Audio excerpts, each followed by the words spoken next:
बता रही है, डीएससी समाज की योद्धा बता रहे हैं। तीसरी बार हरियाणा प्रदेश में भारतीय जनता पार्टी की सरकार बनी है।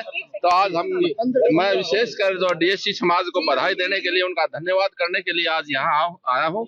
और पूरा हरियाणा प्रदेश से हमारे डीएससी के धर्मवीर डावला जी आए हैं, जोगिंदर जी आए हैं, रघुमल भट्ट जी हमारे साथ हैं। काफी लोग डीएससी समाज में का जो आवाज उठाने वाले लोग सारे आज लगभग इकट्ठा हुए हैं। वाल्मीकि समाज की एक अहम भूमिका रही है, उस पर क्या कहना चाहेंगे? देखिए, आज हरियाणा प्रदेश में अगर तीसरी बार भारतीय जनता पार्टी की सरकार बनी है तो ये जो 14% वोट डीएससी समाज का था, जिसमें वाल्मीकि भी थे, धानक भी थे और अन्य बरादरियां भी थी, हमारी 42 जातियों का वोट एक तरफा भारतीय जनता पार्टी को गया है। ऐसा पहली बार जब से हिंदुस्तान आजाद हुआ है, जब से ये चुनाव प्रणाली 1952 से लागू हुई है, 1952 से लेकर के आज तक ये डीएससी वोट अगर किसी को एक मुश्त गया है तो भारतीय जनता पार्टी को गया है। हुड्डा साहब चुनाव आयोग को दोषी ठहरा रहे हैं। धन्यवाद है।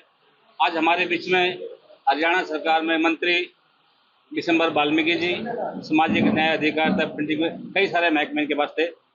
इस चुनाव में बहुत बड़ी भागीदारी इन्होंने निभाई है। हरियाणा प्रदेश की कम से कम 55 सीटों पे इनको कार्यभार दिया गया। इन्होंने केवल एक ही था कि केवल अपने वर्ग को क्या करना है, डीएससी समाज का, इसमें वाल्मीकि है, धानक है, सासी है, खटीक है, 55 सीटों पर जाके इन्होंने काम किया, पूरा काम ये करके आए। आज हमने इनको यहाँ आमंत्रित किया, आप लोग भी आए हैं, इनका धन्यवाद भी है। समाज बड़ा खुश है, इनके प्रयास से बीजेपी सत्ता में आई है। दिसंबर वाल्मीकि।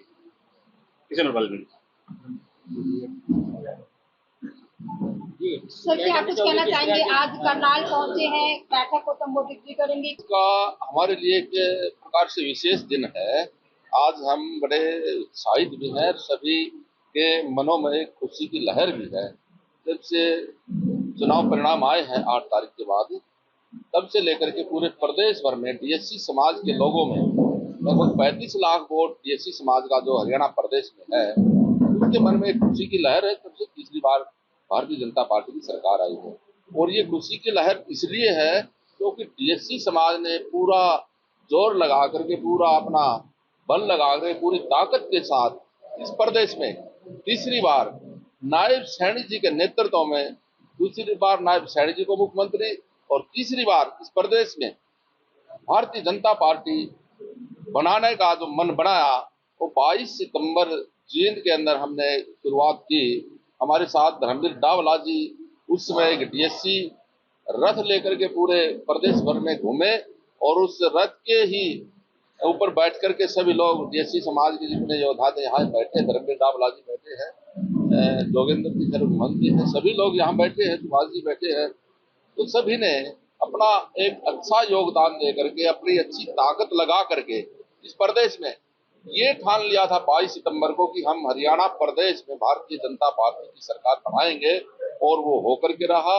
लास्ट में हमने अंत में जिस दिन चुनाव प्रचार खत्म था, उस दिन हमने लाडवा में माननीय मुख्यमंत्री जी के चुनाव क्षेत्र में लाडवा में आलीशान होटल में वहाँ एक इंडोर मीटिंग करके एक अच्छी संख्या के साथ मैंने वहाँ डीएससी समाज से अपील करके, पूरा आह्वान करके एक एक वोट भारतीय जनता पार्टी के पक्ष में पड़े। और तीसरी बार प्रदेश में फिर से सुशासन देने वाली सरकार भाजपा सरकार और हमारे नायब सैनी जी दूसरी बार इस प्रदेश के मुख्यमंत्री बने, ऐसा आह्वान हमने किया और प्रदेश में उसके परिणाम एक अच्छे आए। तो क्या कहना चाहोगे, आपने वोटर को क्या कहा जाके भी भारतीय पार्टी की नीति कैसे कैसे जाके अपने वोटर? देखिए, आज पूरे प्रदेश में मुझे कहने की आवश्यकता नहीं, मेरे पास तो स्वयं पूरे प्रदेश से 90 की 90 विधानसभाओं से मेरे पास फोन आ रहे हैं। पूरा दिन फोन में निकल जाता है, रात तक फोन आते रहते हैं। तो सभी लोग बड़े उत्साहित हैं, खुश हैं, मैं उनको बधाई देता हूं। और मैं कहना यही चाहूंगा क्योंकि प्रदेश के अंदर जो शेड्यूल कास्ट जो वोट है वो 22.5% टोटल है। तो टोटल 22.5% में जो 8.5% हमारे शेड्यूल कास्ट के दूसरे भाई हैं, चमार, रविदासी, रेगर इत्यादि हैं, हमारी जातियां उसमें, उनका 8.5% वोट है।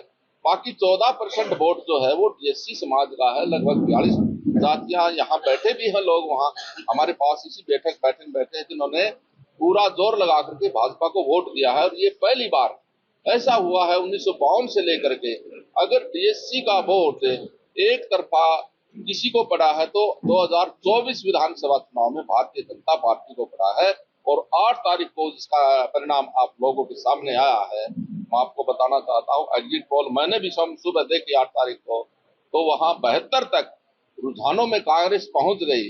और मीडिया के लोग, आज तक चैनल, इंडिया टीवी, जहां भी मैंने देखा, सभी तो एग्जिट पोल ये बता रहे थे हरियाणा प्रदेश में कांग्रेस की सरकार बनने जा रही है। लेकिन दिसंबर वाल्मीकि ये सोच रहा था ये परिणाम गलत हो सकते हैं, शाम तक हम रिजल्ट देख पाएंगे, क्योंकि मुझे अंदाजा था, क्योंकि हम लगभग 55 सीटों पर हमारा जाना हुआ, टेलीफोन के माध्यम से, व्हाट्सएप के माध्यम से डीएससी समाज के लोगों को एक अग्रेसिव करके, एक जागरूक करके मैंने कहा एक एक वोट भारतीय जनता पार्टी को दो। भाजपा एक ऐसी पार्टी है डीएससी समाज का भला कर सकती है, और वो करेगी। मैंने आश्वासन भी दिया, मैंने चीन में अपनी गारंटी भी दी है, मैं गारंटी लेता हूं डीएससी समाज के सामने, और वो वोट दिया भारतीय जनता पार्टी के पक्ष में दिया, जिससे आज परिणाम एक अच्छे बहुमत से हमारी सरकार आई है। और फिर से जब मंत्रिमंडल का विस्तार हो जाएगा, फिर से काम उसी तरह बिना भेदभाव के, बिना पर्ची खर्ची की नौकरियां मिलेंगी। वो लोग तो जो है पर्ची खर्ची पर नौकरी देने की बात करते थे, उनके विधायक सरेआम बोलते थे 50 वोट कोई देगा तो उसको नौकरी देंगे, लेकिन जनता ने ठान लिया था ये लोग तो फिर वही कुशासन ला करके खड़ा करेंगे इस प्रदेश में। इसलिए दोबारा से तीसरी बार हम भारतीय जनता पार्टी की सरकार बनाएंगे, जिसमें डीएससी समाज का अहम योगदान है। और मैं आप सभी चैनलों के माध्यम से उस डीएससी समाज का हाथ जोड़ करके और नतमस्तक झुका करके मैं उनका आदर स्वीकार करता हूं, उनको नमन करता हूं, उन वोटों का उनको नमस्ते करता हूं, और मैं उनको बधाई देता हूं। और सरकार को भी मैं डीएससी समाज की तरफ से बहुत बहुत शुभकामनाएं देता हूं, बधाई देता हूं। बिल्कुल दिसंबर जी, आपकी जो सहयोग रहा है डीएससी समाज का, केंद्र तक इसको डंका बजता सुनाई पड़ा है। देखिए, ये जनता जनार्दन है, जनता की आवाज भगवान की आवाज होती है, भगवान सर्वोपरि है। तो मैं समझता हूँ ये पूरे देश भर में, मुझे ऐसा लगता है आने वाले समय में ये जो डीएससी का है पूरे देश भर में लागू होगा, और जिससे डीएससी समाज का भला होने वाला भी है। मुझे इस बात की पूरी उम्मीद है। राज्यसभा का आपको क्या पद मिल सकता है? क्या आप ये मेरे अधिकार क्षेत्र की बात नहीं है, ये संगठन की बात है, केंद्रीय नेतृत्व की बात है, प्रदेश नेतृत्व की बात है। मैं इस बारे में कुछ नहीं कहूंगा, नो कमेंट। होना चाहिए सर, होना चाहिए। सवाल क्यों उठते हैं ये ऐसा हो गया मशीन में करते जाते हैं पार्टी जो रोना रोते हैं ये लोग। देखिए, मुर्दा जब उठ जाता है तो उसके बाद रो आ रही चलती है। इन लोगों की आदत है, ये ईवीएम को खराब बताएंगे। 37 सीट कहां से आ गई? अगर ऐसी हमारी मंशा होती तो 37 भी नहीं जाती, वो कहां से आई 37 सीट?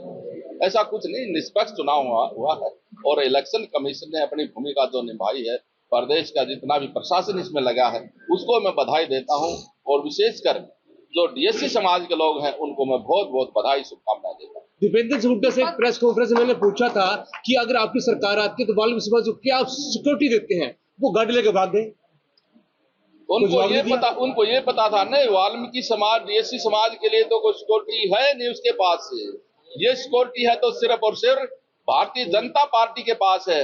भारतीय जनता पार्टी जो है डीएससी समाज का भला करने वाली है, सिक्योरिटी भी उनके पास है, उनकी चिंता भी करने वाली भारतीय जनता पार्टी। मैं आपके चैनल के माध्यम से बताना चाहूंगा, क्योंकि मैं संगठन का कार्य करता रहा हूँ, बाल्यकाल से स्वयंसेवक हूँ, और मैं कहीं भी जब मेरी टिकट कटी, मुझे इस बात की भी कोई दर्द नहीं था। मुझे कहा, आप जैसे चैनल वाले आए तो मैंने कहा था दिसंबर वाल्मीकि की अंतिम यात्रा इस संसार से जाएगी तो बीजेपी के झंडे में लिपट के जाएगी, पार्टी छोड़ने का कोई सवाल नहीं उठा।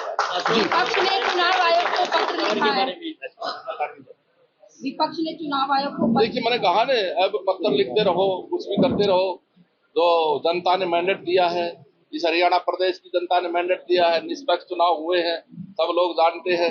इनके राज में कहीं बूथ कैप्चरिंग होती थी, कहीं जो है न दबे कुचले हमारे जैसे समाज के लोगों को ये डरा धमका करके वोट डलवाते थे, लेकिन ऐसा नहीं अब की बार हुआ है। कभी सभी लोगों ने अपने निष्पक्ष होकर के, निडर होकर के वोट भारतीय जनता पार्टी को डाला। अशोक तंवर को क्या लगता था कि कांग्रेस आने वाली है? अशोक तंवर को 152 डी लगता था, वो 152 डी से ऐसे चले गए जैसे आए ही नहीं थे। भारतीय जनता पार्टी का उसके अंदर कोई भी एक प्रकार का एक गुण भी नहीं था। अशोक तंवर 152 डी से चले गए क्योंकि पता नहीं था उसको भारतीय जनता पार्टी के बारे में। उसके बारे में कुछ कहना है, मैं नहीं समझूंगा आपके सामने, कुछ नहीं। मुझे नहीं लगता ऐसे व्यक्तियों को आकर के चलो वो संगठन ने जैसे उनको टिकट दिया, ऐसे लोगों को तो एक सरपंच का टिकट भी नहीं मिलना चाहिए। हिमाचल में कांग्रेस की सरकार है, क्या लगता है कि वो आप ऐसे ही काम कर रही है? अब देखिए, वहाँ हिमाचल के बारे में मैं कुछ नहीं कहूंगा। हिमाचल की बात तो हिमाचल में चलेगी। हम तो हरियाणा प्रदेश के रहने वाले लोग सर, हैं। हरियाणा के बारे में आप सर, पूछ ले सकते हो। सर, आरक्षण रूपी जो आरक्षण के अंदर आरक्षण मिलना था, जो न्याय का सुप्रीम कोर्ट आदेश थे, वो अस्थि निकल चुका है, पूछ रह गई है। उस पूछ को जोड़ने के लिए क्या आप अपना योगदान देंगे ताकि वंचित लोगों को आरक्षण मिल सके? वंचित लोगों को आरक्षण मिलेगा। दिसंबर वाल्मीकि आपके चैनल के माध्यम से मैं कह रहा हूँ, ये भारतीय जनता पार्टी देगी। नायब सैनी जी दूसरी बार जो है मुख्यमंत्री की पद की शपथ लेंगे, और मुझे लगता है शपथ लेते ही इस समाज कलम से तो देंगे वो। वादा कर रहे हैं आप सर? देखिए, उन्होंने खुले मन से कहा है, प्रेस मीडिया में भी उन्होंने कहा है, हम देंगे और दे देंगे।